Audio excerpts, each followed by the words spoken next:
പരിശുദ്ധമായ നാമത്തിന് നന്ദിയോടെ സ്തോത്രം ചെയ്യുന്നു. ഒക്കലോഹോമ പ്രേരണയുള്ള ബന്ധത്തിൽ ദൈവസന്നിധിയിലായിരിക്കുന്ന ബഹുമാന്യരായ ദൈവദാസന്മാർ, പ്രത്യേകിച്ച് ഈ പ്രേരണന്റെ പിൻപിൽ പ്രവർത്തിക്കുന്ന ബഹുമാന്യ ദൈവദാസൻ, ലീഡ് ചെയ്യുന്ന ബഹുമാന്യ ദൈവദാസൻ, ശബ്ദപരിധിയിൽ എന്നെ ശ്രദ്ധിച്ചുകൊണ്ടിരിക്കുന്ന എല്ലാ ദൈവമക്കൾക്കും വേഗം വരുന്ന കർത്താവായ യേശുക്രിസ്തുവിന്റെ നിസ്തുല്യമായ നാമത്തിലുള്ള സ്നേഹവും വന്ദനവും അറിയിക്കുന്നു. ഒക്കലോഹോമ പ്രേരണയിലൂടെ ദൈവം ചെയ്തെടുക്കുന്ന എല്ലാ ദൈവപ്രവർത്തികളെ ഓർത്ത് ഞാൻ കർത്താവിന് സ്തോത്രം ചെയ്യുകയും അതിന്റെ പിൻപിൽ പ്രവർത്തിക്കുന്നവരെ പ്രത്യേകം അഭിനന്ദിക്കുകയും ചെയ്യുന്നു. ഇന്ന് രാത്രി തമ്പുരാന്റെ വചനത്തിലേക്ക് നമുക്ക് കടന്നു വരാം. ദൈവം എന്നെ ഏൽപ്പിച്ചിരിക്കുന്ന ആത്മീയ ദൂത് മത്തായി സുവിശേഷം 25-ാം അധ്യായം അതിന്റെ 13-ാം വാക്യത്തിന്റെ അടിസ്ഥാനത്തിലാണ്. Gospel of Matthew chapter 25 verse 13. മത്തായി സുവിശേഷം 25-ാം അധ്യായം അതിന്റെ 13-ാം വാക്യം. അതിങ്ങനെയാണ് കൊടുത്തിരിക്കുന്നത്: ആകയാൽ നാളും നാഴികയും നിങ്ങൾ അറിയായിക കൊണ്ട് ഉണർന്നിരിക്കുവിൻ. ഒരിക്കൽ കൂടെ ഞാൻ ആ വേദഭാഗം വായിക്കാം. മത്തായി സുവിശേഷം 25-ാം അധ്യായം അതിന്റെ 13-ാം വാക്യം. ആകയാൽ നാളും നാഴികയും നിങ്ങൾ അറിയായിക കൊണ്ട് ഉണർന്നിരിക്കുവിൻ. മത്തായി സുവിശേഷം 24-25 അധ്യായങ്ങളിൽ കർത്താവിന്റെ മടങ്ങി വരവിനോടുള്ള അതിനോടനുബന്ധിച്ചുള്ള വിഷയങ്ങളാണ് യേശു കർത്താവ് സംസാരിക്കുന്നത്. 24-ാം അധ്യായത്തിൽ ദേവാലയത്തിന്റെ നാശവും അന്ത്യകാല സംഭവങ്ങളെ കുറിച്ചുമൊക്കെ ആരംഭിച്ച് മനുഷ്യപുത്രന്റെ വരവിലേക്ക് കടന്ന് ആ വരവ് അറിയാത്ത നാഴികയിലായിരിക്കുന്നത് കൊണ്ട് ഏതു ദിവസത്തിൽ വരുന്നു എന്ന് നിങ്ങൾ അറിയായിക്കൊണ്ട് ഉണർന്നിരിക്കണമെന്നും, നനയ്ക്കാത്ത നാഴികയിൽ മനുഷ്യപുത്രൻ വരുന്നത് കൊണ്ട് ഒരുങ്ങിയിരിക്കണമെന്നും ഒക്കെ പറഞ്ഞ് 25-ാം അധ്യായത്തിലേക്ക് കിടക്കുമ്പോൾ 10 കന്യകമാരെ കുറിച്ചുള്ള ഒരു ഉപമ പ്രസ്താവിച്ച ശേഷം താലന്തുകളുടെ ഉപമയും അതിനുശേഷം കർത്താവിന്റെ അന്ത്യ ന്യായവിധി ആ വരവിനോടുള്ള ബന്ധത്തിൽ, രഹസ്യവരവും പരസ്യവരവിനോടുള്ള ബന്ധത്തിൽ വെളിപ്പെടുന്ന ന്യായവിധിയെ കുറിച്ചൊക്കെ പറഞ്ഞവിടെ അവസാനിപ്പിക്കുകയാണ്. ദൈവമക്കൾ വളരെ ശ്രദ്ധിക്കണം. ഇന്ന് രാത്രി ഈ ശബ്ദം വളരെ ശ്രദ്ധയോടെ നിങ്ങൾ കേൾക്കണം. വിശുദ്ധ വേദപുസ്തകത്തിൽ 33% വ്യാപിച്ചു കിടക്കുന്ന ഒരു ശബ്ദമാണ് കർത്താവിന്റെ വരവ് എന്നുള്ള വിഷയം, കർത്താവിന്റെ മടങ്ങി വരവ് എന്നുള്ള വിഷയം. യേശു കർത്താവ് തന്റെ ഐഹിക ജീവിത അവസാനത്തിൽ തന്നെ അനുഗമിച്ച ശിഷ്യന്മാരോട് പറഞ്ഞത്: ഞാൻ നിങ്ങൾക്ക് വാസസ്ഥലം ഒരുക്കാൻ പോകുന്നു. വാസസ്ഥലം ഒരുക്കിയ ശേഷം മടങ്ങി വന്ന് ഞാൻ ഇരിക്കുന്ന ഇടത്ത് നിങ്ങളെയും ഇരുത്തേണ്ടതിന് ഞാൻ പിന്നെയും വന്ന് നിങ്ങളെ ചേർത്തുകൊള്ളും. മടങ്ങി വരവിനെ കുറിച്ച് യേശു കർത്താവ് പറയുക. ഉയർത്തെഴുന്നേറ്റ യേശു കർത്താവ് 40-ൽ പരം ദിവസം 500-ൽ പരം ആളുകളോട് ദൈവരാജ്യത്തെ കുറിച്ച് പഠിപ്പിച്ച് താൻ ജീവിച്ചിരിക്കുന്നു എന്ന ദൃഷ്ടാന്തങ്ങളാൽ തെളിയിച്ചുകൊണ്ട് ഒലിവ് മലയിൽ വെച്ച് സ്വർഗാരോഹണം ചെയ്യുന്നത് കണ്ടുകൊണ്ട് നിന്ന 500-ൽ പരം ആളുകളോട് ദൂതൻ പ്രത്യക്ഷപ്പെട്ട് പറയുന്നത്: ഗലീല പുരുഷന്മാരെ, നിങ്ങൾ ആകാശത്തേക്ക് നോക്കി നിൽക്കുന്നത് എന്ത്?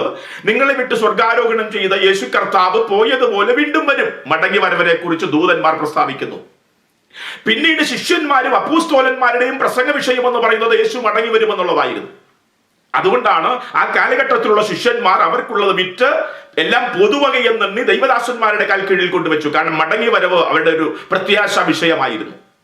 നമ്മുടെ പിതാക്കന്മാരുടെ പ്രസംഗ വിഷയവും പ്രത്യാശയുടെ യേശുവിന്റെ മടങ്ങി വരവിനെ കുറിച്ചായിരുന്നു. എങ്കിൽ ദുഃഖകരമെന്ന് പറയട്ടെ, കഴിഞ്ഞ കുറച്ച് നാളുകളായി ന്യൂ ജനറേഷന്റെ തള്ളിക്കയറ്റത്തിലും പ്രോസ്പിരിറ്റിയുടെ പ്രസരിപ്പിലും കവിഞ്ഞൊഴുകുന്ന അനുഗ്രഹത്തിന്റെ ഒഴുക്കിലും ഒക്കെ പെട്ട് ഈ ലോകത്തിൽ തന്നെ ജനത്തെ സെറ്റിൽ ചെയ്യിപ്പിക്കുന്ന ആത്മീയ ശുശ്രൂഷകൾ വെളിപ്പെട്ടുകൊണ്ടിരിക്കുന്ന ഒരു കാലഘട്ടത്തിൽ ദൈവമക്കൾ മനസ്സിലാക്കേണ്ട കാര്യം, ഈ ലോകത്തിൽ സെറ്റിൽ ചെയ്യാനാണെങ്കിൽ ആത്മീയമൊന്നും വിഷയമല്ല.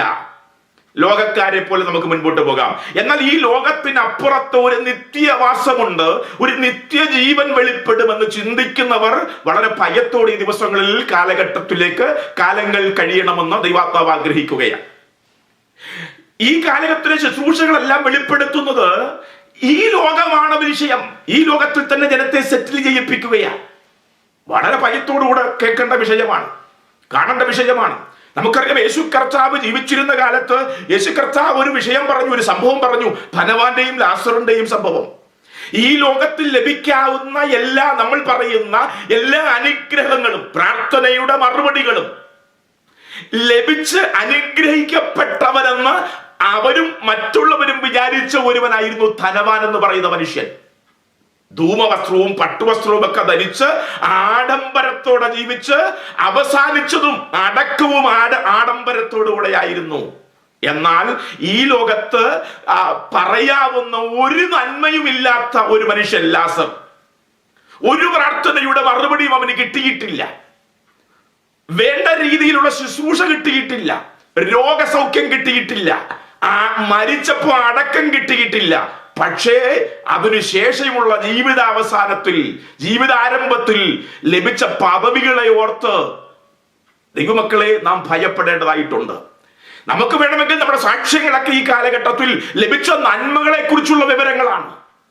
കർത്താവിനെ ഈ വിഷയത്തിൽ അനുഗ്രഹിച്ചു, ആ വിഷയത്തിൽ അനുഗ്രഹിച്ചു, ഇത് തന്ന് അനുഗ്രഹിച്ചു, ഈ പ്രാർത്ഥനയുടെ മറുപടി തന്നു, രോഗസൗഖ്യം തന്നു. ധനവാനും ഇത് തന്നെയാ പറഞ്ഞത്.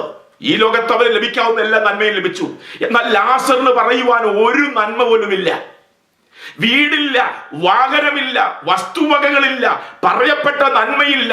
രോഗിയായി മാറിയപ്പോ രോഗസൗഖ്യം കിട്ടിയില്ല, ശുശ്രൂഷിക്കാൻ ഹോസ്പിറ്റൽ കിട്ടിയില്ല, ഡോക്ടർമാരില്ല, നഴ്സുമാരില്ല, ബന്ധുക്കളില്ല, മരിച്ചപ്പോ അടക്കം ചെയ്യാൻ ആളില്ല, ഒന്നും കിട്ടിയില്ല. പക്ഷേ പിന്നീട് അവനെ കാണുന്നത് അബ്രഹാമിന്റെ മടിയിലെ സുഖത്തിലാണ്. എന്നാൽ ഇവിടെയെല്ലാം നന്മ കിട്ടിയിട്ടും അവസാനം നരകതുല്യമായ ഒരു വാസമാണ് നമുക്ക് ലഭിക്കുന്നതെങ്കിൽ ദൈവമക്കളെ എത്ര ഭയാനകമായ അന്തരീക്ഷമാണത്. അതുകൊണ്ട് വളരെ ശ്രദ്ധിക്കണം ദൈവമക്കളെ. നമ്മുടെ പ്രത്യാശ എന്താണെന്ന് നമ്മൾ തിരിച്ചറിയണം. നമ്മുടെ പ്രത്യാശ രോഗം വരാത്ത ഒരു ശരീരമല്ല. നമ്മുടെ പ്രത്യാശ വരുന്ന രോഗത്തെ മാറ്റുന്ന യേശുവല്ല. മറിച്ച് രോഗം ബാധിച്ച് ഈ ശരീരം ഈ മണ്ണിൽ ലയിച്ചു ചേർന്നാലും ഈ മണ്ണിൽ ലയിച്ചു ചേർന്ന ശരീരത്തെ അക്ഷയതയോടെ ഉയർപ്പിച്ച് തന്റെ തേജസ്സുള്ള ശരീരത്തോട് അനുരൂപരായി രൂപാന്തരപ്പെടുത്തുവാൻ തേജസ്സോടുകൂടെ മേഘങ്ങളിൽ വെളിപ്പെടുവാൻ പോകുന്ന യേശുക്രിസ്തുവിന്റെ പുനരാഗമനമാണ് ദൈവമക്കളുടെ പ്രത്യാശ, ദൈവസഭയുടെ പ്രത്യാശ, പുസ്തകം വെളിപ്പെടുത്തുന്ന പ്രത്യാശ. അതിൽ നിന്ന് മാറി ഈ ലോകത്തിലെ അനുഭവങ്ങൾ സെറ്റിൽ ചെയ്യിപ്പിക്കുന്ന അതിന്റെ വിഷയങ്ങളിലേക്ക് നമ്മൾ മാറിയാൽ നമ്മളെപ്പോലെ ഹതഭാഗ്യർ ഈ ഭൂമിയിൽ ആരുമില്ല. പാട്ടും പ്രാർത്ഥനയും പ്രസംഗവും എല്ലാം വ്യർത്ഥമായി മാറുകയാ. ദൈവമക്കൾ മനസ്സിലാക്കണം. ഇവിടെ യേശു കർത്താവ് ഈ 10 കന്യകമാരുടെ ഉപമയിലൂടെ, വളരെ പ്രസിദ്ധമായ ഒരു ഉപമയാണ്, ആ ഉപമയിലൂടെ നമ്മളോട് ആവശ്യപ്പെടുകയാണ് കർത്താവിന്റെ വരവിന് വേണ്ടി കുറെ കൂടെ ഒരുക്കത്തോടെ, കരുതലോടെ, പ്രതീക്ഷയോടെ ഇരിക്കണമെന്ന് വളരെ ശക്തമായി ആഹ്വാനം ചെയ്യുന്ന ഒരു ഉപമയാണ് 25-ാം അധ്യായത്തിൽ വെളിപ്പെടുത്തുന്ന ആ 10 കന്യകമാരുടെ ഉപമ. നമുക്ക് നന്നായിട്ട് അറിയാവുന്നതും കൊണ്ട് നിങ്ങൾ ലാഘവത്തോടുകൂടെ ഇന്ന് രാത്രി ഇരിക്കരുത്. ആത്മാവ് എന്നോട് സംസാരിച്ചത്, നിങ്ങളോട് പറയുവാൻ എന്നോട് ആവശ്യപ്പെട്ടത്, ഈ കാലഘട്ടത്തിന്റെ ദൂത് ആവശ്യം ഇന്ന് രാത്രി ഞാൻ ദൈവാത്മാവിൽ നിങ്ങളോട് പറയുമ്പോൾ ശ്രദ്ധിച്ചു കേൾക്കുവാൻ ഞാൻ ആവശ്യപ്പെടുകയാണ്. ഇവിടെ ദൈവജനം ശ്രദ്ധിക്കേണ്ട ചില വിഷയങ്ങൾ ഈ 25-ാം അധ്യായം 1 മുതൽ 13 വരെയുള്ള വാക്യത്തിനകത്തടങ്ങിയിരിപ്പുണ്ട്. നമുക്ക് നന്നായി അറിയാവുന്നതുകൊണ്ട് ആ ഭാഗം ഞാൻ വായിക്കുന്നില്ല. 10 കന്യകമാർ, 5 പേർ ബുദ്ധിയുള്ളവർ, 5 പേർ ബുദ്ധിയില്ലാത്തവർ. ബുദ്ധിയുള്ളവർ വിളക്കെടുത്തപ്പോൾ എണ്ണയെടുത്തു, ബുദ്ധിയില്ലാത്തവർ വിളക്ക് എടുത്തപ്പോൾ എണ്ണയെടുത്തില്ല. അവിടെ തുടങ്ങുന്ന വിഷയം അതിന്റെ അവസാനമാണ് പറഞ്ഞത്. ആകയാൽ നാളും നാഴികയും നിങ്ങൾ അറിയാകൊണ്ട് ഉണർന്നിരിക്കണം. ഈ 13 വാക്യത്തിലൂടെ ദൈവത്തിന്റെ ആത്മാവ് നമ്മളോട് ആവശ്യപ്പെടുന്ന ചില വിഷയങ്ങൾ വളരെ ശ്രദ്ധയോടുകൂടി ഇന്ന് രാത്രി നിങ്ങൾ കേൾക്കണം. ഇവിടെ ദൈവജനം ഗ്രഹിക്കേണ്ട ചില കാര്യങ്ങൾ, 5 കൂട്ടം കാര്യങ്ങൾ നിങ്ങളോട് പറയുവാൻ ഞാൻ ആഗ്രഹിക്കുകയാണ്. ഒന്ന്, മടങ്ങി വരവിനോടുള്ള ബന്ധത്തിൽ ദൈവജനത്തിന് ഏറ്റവും അത്യാവശ്യമായി വേണ്ടത് ക്ഷമയാണ്. വളരെ ക്ഷമയോടെ കാത്തിരിക്കുന്നവന് മാത്രമേ കർത്താവിന്റെ മടങ്ങി വരവിൽ എടുക്കപ്പെടുവാൻ പറ്റുകയുള്ളൂ എന്ന് ഈ വേദഭാഗത്തിലെ ഈ വിഷയം നമ്മളെ ശക്തമായി ഓർമ്മിപ്പിക്കുകയാണ്. കാരണം 25-ാം അധ്യായം 5-ാം വാക്യത്തിൽ ഇങ്ങനെയാ കൊടുത്തിരിക്കുന്നത്: പിന്നെ മണവാളൻ വരാൻ താമസിച്ചപ്പോൾ എല്ലാവരും മയക്കം പിടിച്ചുറങ്ങി. എന്താ ഒരുങ്ങിയിരുന്നവര്, എന്താ കാത്തിരുന്നവര് ഉറങ്ങാൻ കാരണം? അവിടെ എല്ലാവരും മയക്കം പിടിച്ചുറങ്ങിയെന്നാ പറയുന്നത് 25-5. എന്താ കാരണം?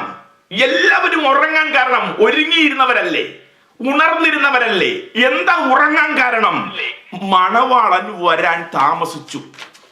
അപ്പൊ ശ്രദ്ധിക്കണമേ, മണവാളൻ വരാൻ താമസിച്ചപ്പോൾ ഒരുങ്ങിയിരുന്നവര്, ഉണർന്നിരുന്നവര് അവർ ഉറങ്ങിപ്പോയി എന്ന് പറഞ്ഞാൽ അവര് പ്രതീക്ഷിച്ച സമയത്ത് വന്നില്ല. ദൈവമക്കളെ, നമ്മുടെ ഈ കാലഘട്ടത്തിലും കുഴപ്പം പറ്റിയത് അതാണ്. യേശു കർത്താവിന്റെ കാലത്ത് പറഞ്ഞ കാര്യം ശിഷ്യന്മാര് വിളിച്ചു പറഞ്ഞപ്പോ ആ കാലഘട്ടത്തിൽ ജീവിച്ചിരുന്നവർ അത് കേട്ട് വിശ്വസിച്ച് അവർക്കുള്ളത് വിറ്റ് അപ്പോസ്തലന്മാരുടെ കാൽക്കീഴിൽ വെച്ച് എല്ലാം പൊതുവകെ എന്നെ കാര്യം എന്താ, കർത്താവിന്റെ വരവ് ഏറ്റവും അടുത്തു എന്ന് അവരുടെ ചിന്തയിൽ അവർ വെളിപ്പെട്ടത് കൊണ്ട് അവരതെല്ലാം ഈ ലോകത്തുള്ളതെല്ലാം വിട്ട് ആ കർത്താവിന്റെ വരവിന് വേണ്ടി കാത്തിരുന്നു. നമ്മുടെ പിതാക്കന്മാരുടെ കാലത്ത് അവർ ഈ ലോകത്തിലെ ധനസമ്പാദനത്തിന് വേണ്ടി, ഈ ലോകത്തിലെ സുഖ സൗകര്യങ്ങൾക്ക് വേണ്ടി അവർ ഓടിയില്ല. കാരണം അവരുടെ പ്രസംഗവും അവരുടെ കേൾവിയും യേശുക്രിസ്തുവിന്റെ മടങ്ങിവരവായിരുന്നു. അവരുടെ വിശ്വാസം അതിനനുസരിച്ചായിരുന്നു. അവർ പാടിയ പാട്ടുകളെല്ലാം അങ്ങനെയുള്ളതായിരുന്നു. യേശു കർത്താവിന്റെ മടങ്ങിവരവിനെ ഹല്ലേലൂയ വെളിപ്പെടുത്തുന്ന പാട്ടുകൾ അവർ പാടി, പ്രസംഗങ്ങൾ അവർ പ്രസംഗിച്ചു. എന്നാൽ ആ കാലഘട്ടത്തിലൊന്നും കർത്താവ് വരാത്തത് കൊണ്ട് ഇന്ന് നമ്മള് എന്താ പ്രതീക്ഷിച്ച സമയത്ത് കർത്താവ് വരാത്തത് കൊണ്ട് ഇന്ന് അതെല്ലാം അങ്ങ് പോയി. ഇന്ന് നമ്മള് അങ്ങനെയുള്ള പ്രസംഗങ്ങൾ കേൾക്കുന്നില്ല, പാട്ടുകൾ കേൾക്കുന്നില്ല, പാടുന്നില്ല. അതുകൊണ്ട് ഈ ലോകമാണ് അവസാനമെന്ന് ചിന്തിച്ചു ഈ ലോകത്തിൽ എല്ലാ നന്മകളും അനുഭവിപ്പാനുള്ള ക്രമീകരണങ്ങൾ, ഈ ലോകത്ത് തന്നെ സെറ്റിൽ ചെയ്യാനുള്ള അവസരങ്ങൾ നമ്മൾ ഒരുക്കിക്കൊണ്ടിരിക്കുമ്പോൾ ശ്രദ്ധിക്കണം. മടങ്ങി വരവൽ ഒരുക്കത്തോടെ ഇരിക്കണമെങ്കിൽ എന്താവശ്യം? ക്ഷമ ആവശ്യമാണ്. ക്ഷമ വേണമെങ്കിൽ അതിന്റെ പിൻപിൽ സ്നേഹവും വിശ്വാസവും ഉണ്ടാകണം. നമുക്ക് ഏറ്റവും ഇഷ്ടമുള്ള ഒരാൾ നമ്മുടെ വീട്ടിൽ വരുന്നു എന്ന് അറിയിപ്പ് ലഭിച്ചാൽ നമ്മൾ കാത്തിരിക്കത്തില്ലേ? വരുമെന്ന് പറഞ്ഞ സമയത്ത് താമസിക്കുമ്പോൾ നമ്മൾ ഫോൺ വിളിച്ചു ചോദിക്കും. അതിന് കാര്യമെന്താ? ആ വ്യക്തി വരണമെന്ന് നമുക്ക് ആഗ്രഹമുണ്ട്. സ്നേഹം, വരുമെന്നുള്ള വിശ്വാസം. കതക് തുറന്നു വിൻഡോ ഓപ്പൺ ആക്കി നോക്കിയിരിക്കുകയല്ലേ, ഒരുക്കി നോക്കിയിരിക്കുകയല്ലേ. അപ്പോ ദൈവം ഇതിലെ കർത്താവിന്റെ വരവിൽ എടുക്കപ്പെടണമെങ്കിൽ ഒന്ന്, നിനക്കൊരു ക്ഷമ ആവശ്യമുണ്ട്. ഇപ്പം വരുമെന്ന് നീ പ്രതീക്ഷിക്കണം. താമസിച്ചാൽ നീ കാത്തിരിക്കണം. ഇന്ന് പകൽക്കാലം പറയട്ടെ, ഇവിടെ പറ്റിയത് എല്ലാവരും ഉറങ്ങി. കാര്യം എന്താ? വരുമെന്ന് പ്രതീക്ഷിച്ച സമയത്ത് വന്നില്ല. അവര് പ്രതീക്ഷിച്ച സമയത്ത് വന്നില്ല. അപ്പൊ ഒന്ന്, ദൈവമക്കളെ ക്ഷമ ആവശ്യമാണ്. അതെല്ലാ കാര്യത്തിലും ആവശ്യമാണ് കേട്ടോ. എബ്രായ ലേഖനം 6-ാം അധ്യായം 11-ാം വാക്യത്തിൽ പറയുന്നത്, പോലീസ് പറയാണ്, എന്നാൽ നിങ്ങൾ ഓരോരുവൻ പ്രത്യാശയുള്ള പൂർണ്ണനിശ്ചയം പ്രാപിപ്പാൻ അവസാനത്തോളം ഒരുപോലെ ഉത്സാഹം കാണിക്കണമെന്ന് ഞങ്ങൾ ആഗ്രഹിക്കുന്നു. അങ്ങനെ നിങ്ങൾ മന്ദതയുള്ളവരാകാതെ വിശ്വാസത്തിലും ദീർഘക്ഷമയിലും വാഗ്ദത്തങ്ങൾക്ക് അവകാശികളായി അനുകാരികളായി തീരണം. അപ്പൊ മന്ദത വരരുത്. പ്രാർത്ഥനയിൽ, ആരാധനയിൽ, കർത്താവിന്റെ വചനത്തോടുള്ള ബന്ധത്തിൽ മന്ദത വരരുത്. ഉറങ്ങിപ്പോകരുത്. ഉണർന്നിരിക്കണം, ഒരുങ്ങിയിരിക്കണം, ക്ഷമയോടെ കാത്തിരിക്കണം. എങ്കിലേ ഈ ലോകത്തിലേത് ചപ്പന്നും ചവർന്നും എണ്ണാൻ പറ്റത്തുള്ളൂ. ഇതിനേക്കാൾ വലിയൊരു വാസസ്ഥലമുണ്ട് എന്ന് ആ തന്റെത്തോടെ അതെ പറയാൻ പറ്റത്തുള്ളൂ. ഇവിടെ എനിക്ക് കഷ്ടമുണ്ടെങ്കിലും സാരമില്ല, നിത്യ തേജസ്സിന്റെ കരമോർത്താൽ എന്ന് പാടാൻ പറ്റത്തുള്ളൂ. അപ്പൊ ഒന്നാമത് വേണ്ടത് ക്ഷമയാണ്. ആലവിയ ക്ഷമയെ കുറിച്ച് പത്രോസ് പറയുന്നുണ്ട്. കാരണം പലപ്പോഴും എടുത്തിയാടി പലതും പ്രവർത്തിച്ചു പരാജയപ്പെട്ട പത്രോസ് പിന്നീട് ആത്മനിർവ്വ പ്രാപിച്ചപ്പോൾ അവൻ പറഞ്ഞൊരു കാര്യമുണ്ട്. അവൻ തക്ക സമയത്ത് നിങ്ങളെ ഉയർത്തേണ്ടതിന് അവന്റെ ബലമുള്ള കരവിധാനത്തിൽ നിങ്ങൾ താഴ്ത്തി ഏൽപ്പിക്കപ്പെടണം. ദൈവം ഇതിലെ വ്യക്തിക്കും കുടുംബത്തിനും സഭയ്ക്കുമൊക്കെ ദൈവം ഒരു സമയം വെച്ചിട്ടുണ്ട്. നിങ്ങളുടെ പ്രാർത്ഥനയ്ക്ക് മറുപടിക്ക് ദൈവം ഒരു സമയം വെച്ചിട്ടുണ്ട്. നിങ്ങളെ അനുഗ്രഹിക്കാൻ ദൈവത്തിന് ഒരു സമയം വെച്ചിട്ടുണ്ട്. ആ സമയം വരെ ഒരുങ്ങി കാത്തിരിക്കുന്നവന് വേണ്ടിയാണ് തമ്പുരാൻ ഒരുക്കത്തോടെ വെളിപ്പെടുത്തുന്ന നന്മകൾ അനുഭവിപ്പാൻ അവസരങ്ങൾ തരുന്നത്. അപ്പോ ഒന്ന്, ക്ഷമ ആവശ്യമാണ്. രണ്ടാമത്തെ വിഷയം, ഈ 13 വാക്യത്തിനകത്ത് നമുക്ക് മനസ്സിലാക്കേണ്ട കാര്യം 8-ാം വാക്യമാണ്. എന്താ? എന്നാൽ ബുദ്ധിയുള്ളവരോട് ഞങ്ങളുടെ വിളക്ക് കെട്ടുപോകുന്നത് കൊണ്ട് നിങ്ങളുടെ എണ്ണയിൽ കുറെ ഞങ്ങൾക്ക് തരുവിനെന്ന് പറഞ്ഞു. ബുദ്ധിയുള്ളവരോ ഞങ്ങൾക്കും നിങ്ങൾക്കും പോരാ എന്ന് വരാതിരിക്കേണ്ടത് നിങ്ങൾ വിൽക്കുന്നതിന്റെ അടുക്കൽ പോയി വാങ്ങിക്കൊള്ളുവിനെന്ന് ഉത്തരം പറഞ്ഞു. എന്ന് പറഞ്ഞാൽ ആത്മീയ വിഷയത്തിൽ ആരെയും ഡിപ്പെൻഡ് ചെയ്യാൻ പാടില്ല എന്ന് ഈ വാക്യം നമ്മളെ പഠിപ്പിക്കുന്നു. വിളക്ക് അവർ ചോദിച്ചില്ല, കൂടെ ഉണ്ടായിരുന്നവരാ. വിളക്ക് ചോദിച്ചില്ല, ഇച്ചിരി എണ്ണയെ ചോദിച്ചുള്ളൂ, പക്ഷെ കൊടുപ്പില്ല. കൊടുക്കാത്തവരെ യേശു കർത്താവ് വന്നു ശാസിച്ചില്ല കേട്ടോ. കൊടുക്കാത്തവരെ യേശു കർത്താവ് വന്ന് ശാസിച്ചില്ല.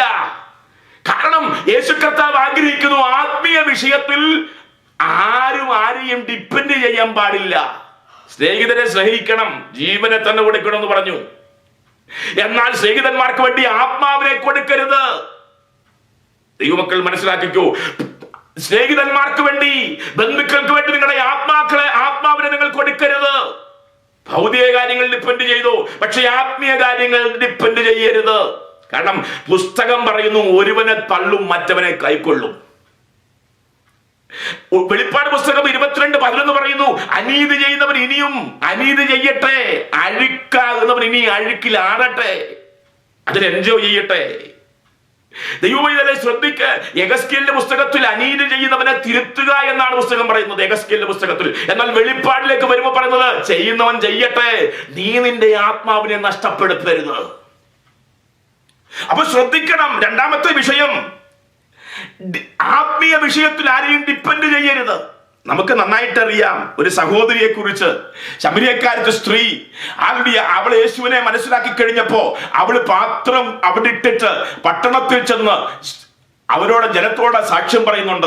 ആ സ്ത്രീ സാക്ഷ്യം പറഞ്ഞ വാക്ക് നിമിത്തം ആ പട്ടണത്തിലെ പല ശമര്യരും അവനിൽ വിശ്വസിച്ചു. അങ്ങനെ ശമര്യർ അവന്റെ അടുക്കൽ വന്നു. പിന്നീട് 2 ദിവസം ആ യേശു കർത്താവിനോട് കൂടെ അവർ പാർത്തു. ഏറ്റവും അധികം പേർ അവന്റെ വചനം കേട്ട് വിശ്വസിച്ചു. എന്നിട്ട് അവര് ശമര്യക്കാരുടെ സ്ത്രീയോട് പറഞ്ഞൊരു കാര്യമുണ്ട്, ഇനി നിന്റെ വാക്കുകൊണ്ടല്ല ഞങ്ങൾ വിശ്വസിക്കുന്നത്, ഞങ്ങൾ തന്നെ കേൾക്കുകയും അവൾ സാക്ഷാൽ ലോകരക്ഷിതാവെന്ന് അറിയുകയും ചെയ്തിരിക്കുന്നു. ഇനിയും നിന്റെ ആവശ്യമില്ല. ദൈവത്തിലെ യേശുവിനെ അറിഞ്ഞവന് ആത്മീയത്തിൽ താങ്ങാവശ്യമില്ല, ഡിപ്പെൻഡ് ചെയ്യാൻ പാടില്ല എന്ന പുസ്തകം പഠിപ്പിക്കുന്നത്. നീ ആത്മീയത്തിൽ വളരണം. മനസ്സിലാക്കുന്നവർക്കായി സ്തോത്രം ചെയ്യുക എന്ന് പറഞ്ഞാൽ, അതിന്റെ മറുഭാഗം പറഞ്ഞാൽ, യേശു ക്രിസ്തുവല്ലാതെ വേറെ ആരും നിന്നെ സ്വാധീനിക്കാൻ നീ അനുവദിക്കരുത്.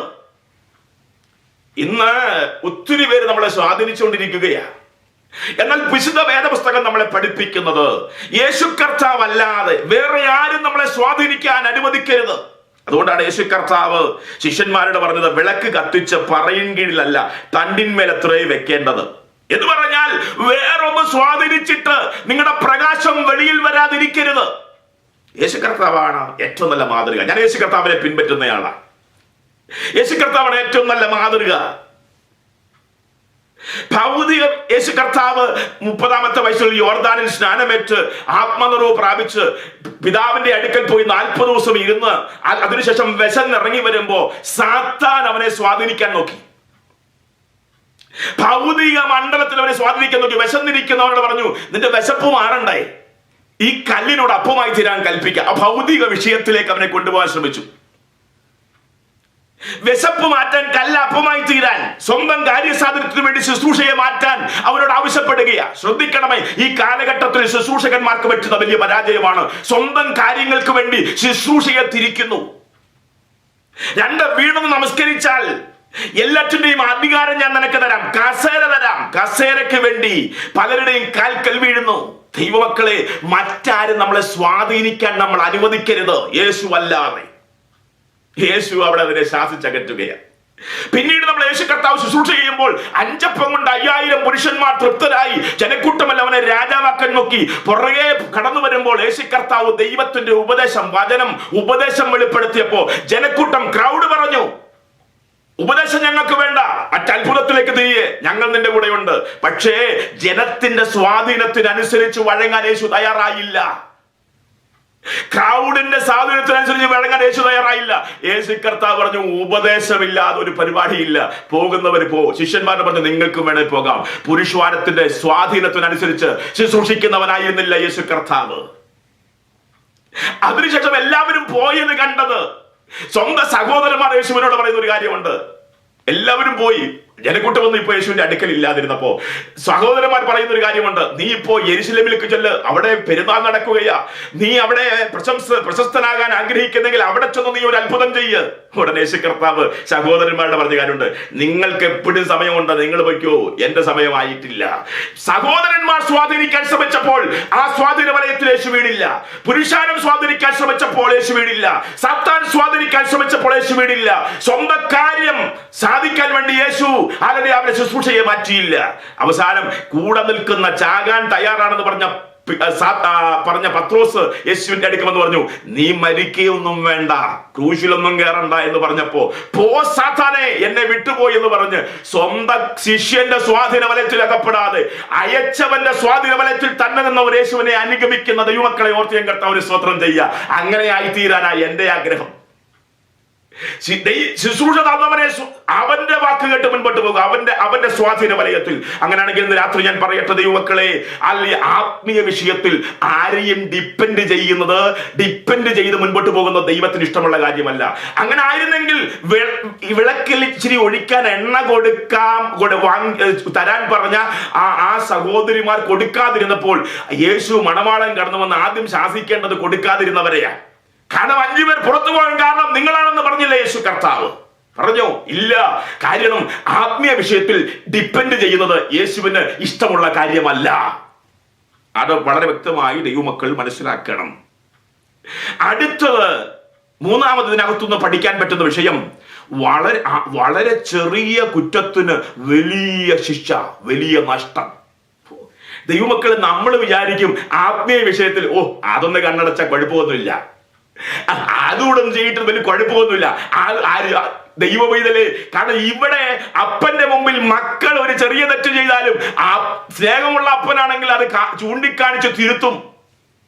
അങ്ങനാണെങ്കിൽ ആത്മീയ വിഷയത്തിൽ നമ്മൾ ഈ നിസ്സാരമെന്ന് പറയുന്നതെല്ലാം പലതും ദൈവത്തിന് ഭയങ്കര വിഷയമാ. ഇന്ന് രാത്രികാലം ആത്മനിറവിൽ ഞാനൊരു ദൂത് ചിലരെ നോക്കിയിട്ട് വിളിച്ചു പറയട്ടെ, ആത്മീയ വിഷയത്തിൽ നീ നിസ്സാരമെന്ന് ചിന്തിക്കുന്ന പലതും ഭാവിയിൽ നിനക്ക് വലിയ നഷ്ടം വരുത്തും. മനസ്സിലായി? ഇത് രാത്രി ഈ വചനം വായിക്കുമ്പോൾ അത് മനസ്സിലാകും. കാരണം അതുവരെ കൂടെ ഉണ്ടായിരുന്ന സഹോദരിമാരല്ലേ, അതെ, അവരെല്ലാം കന്യകമാരായിരുന്നില്ലേ, അവരുടെ കയ്യിലെല്ലാം വിളക്കില്ലായിരുന്നില്ലേ, അവരെല്ലാം ഒരു കാലത്ത് കത്തിക്കാൻ എണ്ണ വിളക്കിനകത്തുണ്ടായിരുന്നവരല്ലേ. പക്ഷെ ഇവിടെ നിസ്സാരമെന്ന് നമുക്ക് തോന്നുന്ന വിഷയത്തിന് വലിയ ശിക്ഷ കൊടുക്കുന്ന ഒരു മണവാളനെ നമുക്ക് ഇവിടെ കാണുവാൻ കഴിയും. അങ്ങനെയാണെങ്കിൽ ഇന്ന് രാത്രികാലം ദൈവാത്മാവിൽ ഞാൻ പറയട്ടെ ദൈവമക്കളെ, അല്ലെങ്കിൽ ആത്മീയ വിഷയത്തിൽ നീ കാണിക്കുന്ന കോംപ്രമൈസ് നിനക്ക് വലിയ നഷ്ടം വരുത്തും. വളരെ ചെറിയ കുറ്റം നമുക്ക് തോന്നിയതിന് വലിയ നഷ്ടം, വലിയ ശിക്ഷ കൊടുക്കുന്നു. നമ്മുടെ ഓട്ടത്തിൽ നിസ്സാരമാണ്, എന്നാൽ ആത്മീയ വിഷയത്തിൽ ഇങ്ങനെ ചെറിയ കുറ്റം വലിയ നഷ്ടം വരുത്തും. ദൈവം വലിയത് എന്ന് കാണുന്നതിനെ നമ്മളും വലിയതായി കാണണം.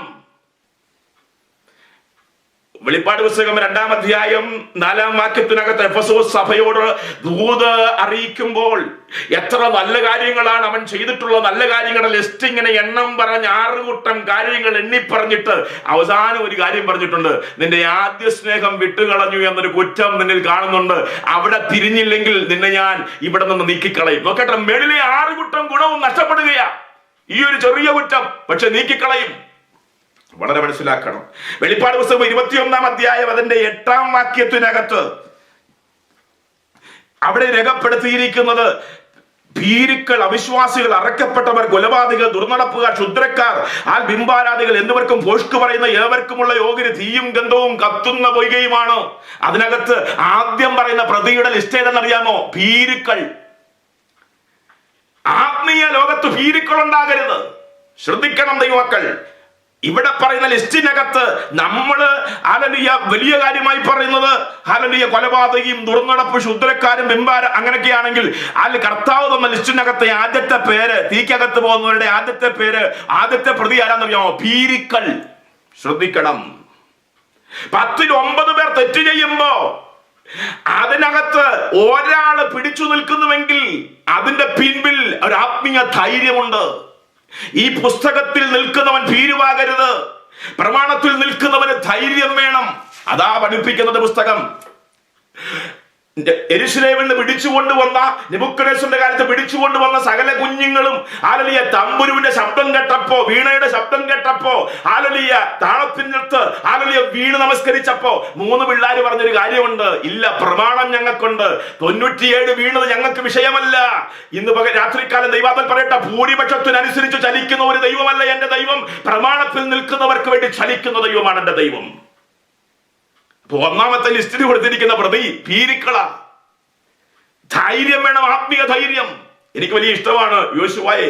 കാരണം എന്താ? 21 ലക്ഷത്തിൽ പരം ആളുകൾ മോശ പർവ്വതത്തിന് മുകളിൽ കയറി മടങ്ങി വരാൻ താമസിച്ചപ്പോൾ താഴെ അഹരോനെ കൊണ്ട് കാളക്കുട്ടിയെ ഉണ്ടാക്കി ഞങ്ങളെ കൊണ്ടുവന്ന ദൈവമെന്ന് പറഞ്ഞ് ആർത്തട്ടഹസിച്ച് ആരാധിച്ചപ്പോൾ, ഇന്നത്തെ കാലത്തെ പ്രൈസ് ആൻഡ് വർഷിപ്പ് ആരംഭിച്ചപ്പോ അതിനോട് കൂട്ടുചേരാതെ മലയുടെ അടിവാരത്തിൽ മോശയുടെ വരവിന് വേണ്ടി കാത്തിരുന്ന ഒരു യോശുവയെ പിന്നീട് 21 ലക്ഷത്തിന്റെ അധിപതിയാക്കി ദൈവം മാറ്റിയെങ്കിൽ, എന്നെ കേൾക്കുന്ന ദൈവത്തിന്റെ പൈതലേ, ഇപ്പോൾ ഒരുപക്ഷെ നിനക്ക് നഷ്ടമുണ്ടാകാം, 21 ലക്ഷം നിനക്കെതിരാകാം. എന്നാൽ ഒരു കാര്യം നീ ഓർത്തോ, നീ നിൽക്കുന്ന ദൈവത്തിന് വേണ്ടിയാണെങ്കിൽ സ്വർഗം നിനക്ക് അനുകൂലമാ. തക്ക സമയത്ത് നിന്നെ മുൻപിൽ കൊണ്ടുവരുന്ന ദൈവത്തെയാ ഞാൻ സേവിക്കുന്നത്. ആ ദൈവത്തെ കുറിച്ചാണ് ഞാൻ പ്രസ്താവിക്കുന്നത്. ധൈര്യം വേണം. അവസാനമായി പറയട്ടെ, 4ാമത്തെ വിഷയം പറയട്ടെ. ഈ 13 വാക്യത്തിനകത്തൂടെ നമുക്ക് മനസ്സിലാക്കുന്ന ഒരു കാര്യമുണ്ട്. അതിന്റെ 11ാം വാക്യത്തിൽ അതിനുശേഷം മറ്റേ കന്യകമാരും വന്നു, കർത്താവേ കർത്താവേ ഞങ്ങൾക്ക് തുറന്നു തരണമേ എന്ന് പറഞ്ഞു. അതിനവൻ, ഞാൻ നിങ്ങളെ അറിയുന്നില്ല എന്ന് സത്യമായി നിങ്ങളോട് പറയുന്നു എന്ന് പറഞ്ഞു. എത്ര ദയനീയമായ കാര്യമാണ്. പോയവർ എണ്ണ കരുതിക്കൊണ്ട് തിരിച്ചു വന്ന് ആ വാതിൽ മുട്ടിയപ്പോ മണവാളൻ പറയുക, അവിടെയുള്ള ബാക്കി 5 സഹോദരിമാരല്ല പറഞ്ഞത്, കഥകടച്ച മണവാളൻ പറഞ്ഞു, ഞാൻ നിങ്ങളെ അറിയുന്നില്ല. ദൈവമേ, ഒരു കാര്യം മനസ്സിലാക്ക്, there is no second chance. രണ്ടാമതൊരു അവസരം കിട്ടുകയില്ല. കർത്താവിന്റെ വരവിൽ എടുക്കപ്പെട്ടില്ലെങ്കിൽ രണ്ടാമതൊരു അവസരം ദൈവമക്കളെ നമുക്ക് കിട്ടുകയില്ല. പണ്ട് യാക്കോബ് സമുദായത്തിലൊക്കെ ഞങ്ങൾ ആലല്ലേ പറയുന്നൊരു കാര്യമുണ്ട്. ആ ഉപദേശിമാർ വന്ന് ഉപദേശം പറയുമ്പോൾ ഞങ്ങൾ പറയുന്നുണ്ട്, ആലല്ലേ നിങ്ങൾ പോകുമ്പോൾ ഞങ്ങൾ കാലെ പിടിച്ചങ്ങ് വന്നോളാം. നടക്കത്തില്ല, ആരുടെയും കാല് പിടിച്ചൊന്നും നടക്കത്തില്ല. ദൈവമക്കൾ മനസ്സിലാക്കണം, വളരെ ശ്രദ്ധയോടെ മനസ്സിലാക്കണം, രണ്ടാമതൊരു ചാൻസ് ഇല്ല. ആത്മീയ ലോകത്ത് വീണുപോയാൽ രണ്ടാമതൊരു ചാൻസ് ഇല്ല. അവസാനമായി പറയട്ടെ, എല്ലാവരും അകത്തു കയറിയില്ലെങ്കിലും കേറിയവരുണ്ട് ദൈവമക്കളെ. ആരും പോകത്തില്ലെന്ന് ആരും പറയണ്ട. ഇതിനകത്ത് മുറിക്കകത്ത് മണവാളനോടുകൂടെ ഇരിക്കാൻ 5 പേരുണ്ടായിരുന്നെങ്കിൽ വീണ്ടും ഈ കാലഘട്ടത്തിലും ഒരു ശേഷിപ്പ് ദൈവം ഒരുക്കി വെച്ചിട്ടുണ്ട്. ഇങ്ങനെയൊക്കെ ജീവിക്കാൻ പറ്റുമോ? അങ്ങനെയൊക്കെ പറയാൻ പറ്റുമോ? അങ്ങനെയൊക്കെ ചെയ്യാൻ പറ്റുമോ? അത്ര പെർഫെക്ഷൻ ഒന്നും വേണ്ട എന്നൊക്കെ പറഞ്ഞ് കോംപ്രമൈസ് ചെയ്യുന്നവരോട് ഞാനൊരു കാര്യം പറയാം. 5 പേര് മുറിക്കകത്തുണ്ടായിരുന്നു മണവാളനോടുകൂടെ. അതുകൊണ്ട് ആരും പോകത്തില്ലെന്നൊന്നും ആരും പറയരുത്. 5 പേര് അകത്തുണ്ട്. എല്ലാവരും അകത്തു കയറിയില്ലെങ്കിലും കേറിയവരുണ്ട്. ഉപദേശം കഠിനമാണെന്ന് പറയരുത്, അകത്തു കയറിയവരുണ്ട്. ഉപദേശം വേണ്ട എന്ന് പറഞ്ഞ ഒരു വലിയ ജനക്കൂട്ടം 20,000-ൽ പരം ആളുകൾ പിന്തിരിഞ്ഞു പോയാലും ഒരു 12 കൂടെ ഉണ്ട്. പോകാൻ പറഞ്ഞിട്ടും പോകാത്തവരുണ്ട്. ഈ കാലഘട്ടത്തിലും അതുണ്ട്. ഇന്ന് രാത്രി ഞാൻ എന്റെ വാക്കുകളെ അവസാനിപ്പിക്കുക. 5 കൂട്ടം കാര്യങ്ങൾ ഞാൻ പറഞ്ഞു യേശുക്രിസ്തുവിന്റെ മടങ്ങി വരവിനോടുള്ള ബന്ധത്തിൽ. ദൈവവിധിയിൽ വളരെ ശ്രദ്ധിക്കുക. 1, താമസമുണ്ടെന്ന് വിചാരിച്ച് നമ്മൾ ലോകത്തിലേക്ക് പോകരുത്. അവന്റെ മടങ്ങി വരവ് ഏതു സമയത്തും ഉണ്ടാകും. ലോക സംഭവങ്ങൾ വിളിച്ചു പറയുന്നു, മടങ്ങി വരവ് അടുത്തിരിക്കുന്നു, അല്ലെങ്കിൽ നിന്റെ മരണം അടുത്തിരിക്കുന്നു. നാളെ എന്ത് സംഭവിക്കുമെന്ന് നമുക്കാർക്കും അറിയത്തില്ല. ഞാൻ ഭീഷണിപ്പെടുത്തുകയല്ല, ഞാൻ എന്റെ കാര്യം പറയുക. ഈ പ്രസംഗം എന്റെ അവസാനത്തെ പ്രസംഗമാണെന്ന് വിചാരിച്ചാണ് ഞാൻ ഈ പ്രസംഗം ഒരുക്കിയതും പ്രസംഗിക്കുന്നതും. ഇന്ന് രാത്രി ഞാൻ ഉണർന്ന് എഴുന്നേൽക്കുമോ എന്ന് എനിക്കറിയത്തില്ല. അതല്ല, ഇന്ന് രാത്രി കർത്താവ് മടങ്ങി വരുമോ എന്ന് എനിക്കറിയത്തില്ല. എന്നാൽ ഒരു കാര്യം എനിക്കറിയാം, ഹല്ലേലൂയ, ഒരുക്കത്തോടെ ഇരുന്നില്ലെങ്കിൽ എത്ര പ്രസംഗിച്ചാലും കർത്താവ് കൊണ്ടുപോവുകയില്ല. പ്രതീക്ഷിച്ച സമയത്ത് വന്നില്ല എന്ന് വിചാരിച്ച് അവൻ വരത്തില്ല എന്നാരും വിചാരിക്കരുത്. അവൻ വരും. മണവാളൻ ഇവിടെ വന്നു അർദ്ധരാത്രിയിൽ, പ്രതീക്ഷിക്കാത്ത സമയത്ത്. അതുകൊണ്ട് 1, ആരുടെ ദൈവത്തിലെ ക്ഷമയോടെ ഇരിക്കണം. 2, ആത്മീയ വിഷയത്തിൽ ആരെയും ഡിപ്പെൻഡ് ചെയ്യരുത്. ആരും നിന്നെ സ്വാധീനിക്കാൻ അനുവദിക്കരുത്. യേശുവല്ലാതെ നിന്റെ ഭാര്യക്കോ, നിന്റെ ഭർത്താവിനോ, നിന്റെ കുഞ്ഞുങ്ങൾക്കോ, നിന്റെ പാസ്റ്റർക്കോ, നിന്റെ കൂട്ടുവിശ്വാസികൾക്കോ, ലോകത്തിനോ നിന്നെ സ്വാധീനിക്കാൻ, സാത്താനോ നിന്നെ സ്വാധീനിക്കാൻ നീ അനുവാദം കൊടുക്കരുത്. നീ ആത്മീയത്തിൽ ധൈര്യമുള്ളവനായിരിക്കണം. ഒരു കാര്യം മനസ്സിലാക്കി മുൻപോട്ട് പോകണം. ആത്മീയ വിഷയത്തിൽ നാം കാണിക്കുന്ന ചെറിയ നിസ്സാരമെന്ന് കരുതുന്ന വിഷയത്തിനും വലിയ കുറ്റമാണ്, വലിയ നഷ്ടം നമ്മുടെ ജീവിതത്തിൽ ഉണ്ടാകുമെന്ന് മനസ്സിലാക്കി നമ്മൾ ഉറപ്പുള്ളവരായിരിക്കണം, ധൈര്യമുള്ളവരായിരിക്കണം. രണ്ടാമതൊരു ചാൻസ് ഇല്ല എന്ന് മനസ്സിലാക്കിക്കൊണ്ട് ഈ കാലഘട്ടത്തിൽ ദൈവമക്കളെ നമ്മൾ ജീവിക്കണം. ഹല്ലേലൂയ. എല്ലാവരും അകത്ത് കയറത്തില്ല എന്ന് ചിന്തിക്കരുത്. കയറുന്ന ഒരു ന്യൂനപക്ഷമുണ്ട്. കർത്താവിന്റെ വരവിൽ ഇന്നും കാത്തിരിക്കുന്ന ഒരു ന്യൂനപക്ഷമുണ്ട്. ആത്മീയത്തിന് വേണ്ടി, ഹല്ലേലൂയ, ഭൗതികത്തിന് വേണ്ടി ആത്മീയം കൈവിടാതെ ആത്മീയ ജീവിതം നയിക്കുന്നവർ ഈ കാലഘട്ടത്തിലുമുണ്ട്. അനേക ദൈവദാസന്മാർ, ദൈവമക്കൾ ഉണ്ട്. നാം അവരിൽ ഒരു കൂട്ടരായി തീരാൻ, നാം നമുക്ക് വേണ്ടി ജീവിച്ച് മുൻപോട്ട് പോയിക്കൊണ്ടിരിക്കുന്ന ഈ കാലഘട്ടത്തിൽ നമ്മുടെ മരണമോ കർത്താവിന്റെ വരവോ ഏറ്റവും അടുത്തിരിക്കുമ്പോൾ ഇനി നമുക്ക് തിരിച്ചു പറയാം, ഞാൻ അവന് വേണ്ടി ജീവിക്കും. കാരണം എനിക്ക് സമയം കഴിഞ്ഞു. ഞാൻ ഇനി അവന് വേണ്ടി ജീവിക്കും. ഇനി എത്ര കാലം ഉണ്ടെന്ന് എനിക്കറിയത്തില്ല. ഞാൻ ഇനി അവന് വേണ്ടി ജീവിക്കും. എത്ര പേർക്ക് ഇന്ന് രാത്രി പറയാൻ കഴിയും? ഒരു നിമിഷം കണ്ണുകളെ അടച്ചാട്ടെ. ദൈവമക്കളെ, കർത്താവിന്റെ വരവ് ഏറ്റവും അടുത്തിരിക്കുന്നു. ലോക സംഭവങ്ങൾ അത് വെളിപ്പെടുത്തിക്കൊണ്ടിരിക്കുമ്പോൾ, ജാതിയോട് എതിർക്കുമ്പോൾ, മനുഷ്യൻ സ്വസ്നേഹികളായി മാറുമ്പോൾ, ആത്മീയ മണ്ഡലത്തിൽ ശോഭിക്കുന്നവർ പോലും പട്ടുതാഴെ വീഴുമ്പോൾ, ഒരു കാര്യം പറയുന്നു, അവൻ ഏറ്റവും അടുത്തിരിക്കുന്നു. അവൻ വാതിൽക്കലായിരിക്കുന്നു. അവൻ വാതിൽക്കൽ